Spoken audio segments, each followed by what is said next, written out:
pembukaan bimbingan teknis di bidang jurnalistik dan pembuatan konten media sosial yang diselenggarakan oleh Bidang Humas Polda Gorontalo. Akan dibuka. Rekan-rekan bisa bertanya bagaimana menulis jurnalistik yang baik. Memanfaatkan smartphone untuk mendukung tugas, karena selama ini mungkin Anda tahunya kalau misalnya menggunakan membuat video menggunakan Adobe Premiere ataupun yang lainnya. Sementara anggota polisi itu kan kerja di lapangan, dia nggak mungkin lagi ada waktu untuk mengedit melalui laptop ataupun komputer.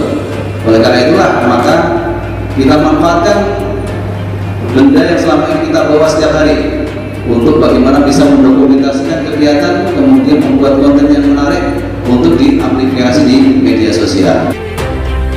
Dua hal menjadi kata kunci. Dua hal ini saling berkaitan, yaitu penting dan menarik. Maka tugas kita sebagai jurnalis, tugas kita sebagai PR, humas, bagaimana mengemas informasi yang penting menjadi sebuah berita yang menarik. Kira-kira apa itu yang disebut dengan content creator?